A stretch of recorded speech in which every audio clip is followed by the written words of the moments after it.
Welcome to my new episode entitled All About Sound System by ER Works.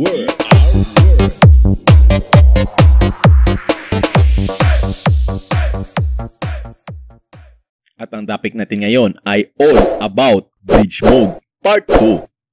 Continuation po ito ng Part 1 na about sa bridge mode ng power amplifier. Ngayon, ang pag-uusapan naman natin ay integrated amplifiers. Pwede ba ito i-bridge? At paano? Tapos, ano ang dapat i-modify sa amp?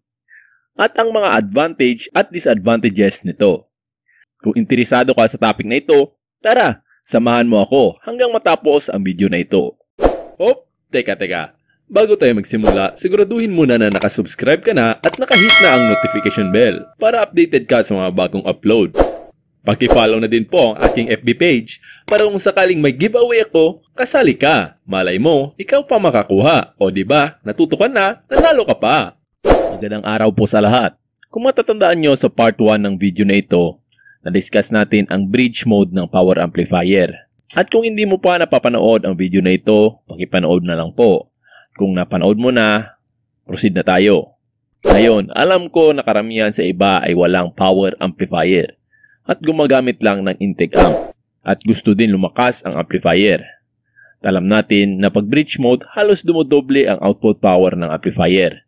Ngayon, ang tanong, pwede bang i-bridge ang intake amplifier? Ang sagot po ay oo. Ngayon, i-discuss natin kung paano. Baka nagtataka ka, bakit sinabi ko na oo? Samantalang wala namang bridge mode na switch ang mga intake amp. Wala nga pong bridge mode na switch ang mga intake amp. Kaya bago mo ito ma-bridge, kailangan mo ito palagyan ng pyesa or circuit board para ma-switch mo ito sa bridge mode. At ang circuit board na ito ay tinatawag na bridge buffer. Ano ito? Ang bridge o input buffer ay kadalasan makikita sa mga power amplifier. Dito dumadaan ang signal bago pumunta sa main amp. At ito ay may switch na bridge mode para ma-invert ang isang channel at maging isang monoamp na lang ang stereo 2-channel amplifier mo. Ngayon, ito ang dapat ilagay sa intake amplifier para magkaroon siya ng bridge mode. Madami pong mga ka-DIY natin dyan ang nagbebenta nito.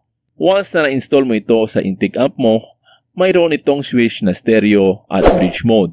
Meaning, pag nag-bridge mode ka, anytime pwede mo ibalik sa stereo mode ang ampli mo. Bukod sa bridge buffer, meron pang technique ng pag-bridge ng intake amp gamit ang iilang pyesa lang. Pero napaka-komplikado na pa ito i-explain para sa mga bakuhan. Sa susunod na lang natin talakayan yan. Focus muna tayo sa bridge buffer. Ngayon, paano ito ilagay at install sa intake amp? Bago po natin gawin ito, dapat may background ka sa electronics. Di ito para sa mga baguhan lang. Bali ganito po ang magiging sequence kung saan ilalagay ang bridge buffer. Alam natin na yung signal sa input ng intake amp ay pupunta sa tone control. I-cut po natin yung out ng tone control na papuntang main amp. Tapos doon natin i-insert yung bridge buffer. Tapos yung out naman po ng bridge buffer papunta naman sa main amp. Bali yung sequence is tone control, papuntang bridge buffer, tapos papuntang main amp. Pwede din naman po tanggalin na yung tone control para maging semi-power amp na ang labas nito. Depende na po din yan sa inyo. Maglalabas din po ako ng actual video tutorial niyan. Mga month of May or June, abang-abang lang po. Kung malakas ang loob mo, pwede mong sundan ang tutorial na ibibigay ko. Madali lang naman basta marunong ka lang sumunod sa mga steps. At kung gusto mo mag-avail ng bridge buffer, maglalagay din ako sa shop ko sa Shopee. Nasa description po ang link ng shop namin. Pakivisit na lang po. Break time muna mga insan! Mag-promote lang ako ng business. Brand new equipments at accessories ba ang hanap mo? Meron kami yan. Good quality na, presyong kaibigan pa. Bumibili at nagbebenta din kami ng mga lumang gamit at electronics gadget. Baka may pinaglumaan kayo dyan at mga sirang kagamitan. Binibili din po namin yan. Sira ba amp o speaker mo? Nag-ayos kami yan at kahit iba pang kagamitan. Basta makaya ng aking kapangyarihan. Hanap mo ba ay box na mura at tested na? Meron din kami yan. Hanap mo ba affordable lights and sound? O may kulang ka na gamit, pwede kang mag-rent sa amin. Gumagawa din kami ng floater, voiceover, music remix, anthem, intro, at official battle music. Baka gusto mo pumogi sound mo. Gumagawa din kami ng logo, nameplate, tarpaulin, and stickers. Pati na customized virtual DJ skin, pampadagdag angas sa setup mo. Lahat po ng serbisyo namin ay siguradong sulit na, pasok pa sa bulsa, at ang mukha mo ay mapapangiti, hindi mapapangiwi. Haha. Kaya kung may nagustuhan kayo, PM lang ako sa aking FB account na naka-flash sa screen. At kung gusto mo COD nationwide, may shop din kami sa Shopee. Naka-flash din sa screen ngayon. Lagay ko na lang din yung link sa description. Salamat po. At ngayon, punta tayo sa advantages at disadvantages ng pag-bridge ng intake amplifier. Umpisa tayo sa advantage. Ang advantage nito ay tulad din sa power amplifier. Halos madodoble ang power output ng amplifier mo. At isa pa, ay konti lang ang i-modify mo sa amplifier para ma-achieve ito.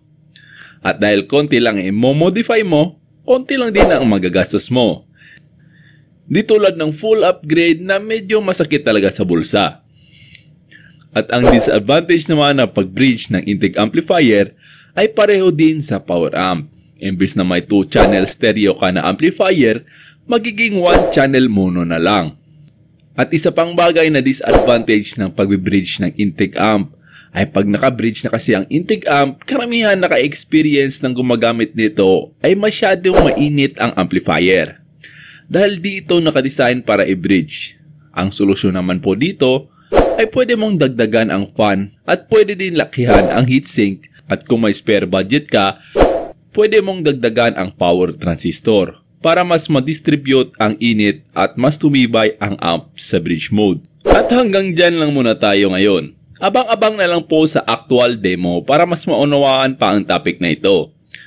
At promote ko muna pala po mga idol ang aking bagong gawang FB group. Join na po kayo. Layunin ko po sa group na ito ay makapag-share ng kaalaman sa lahat ng members.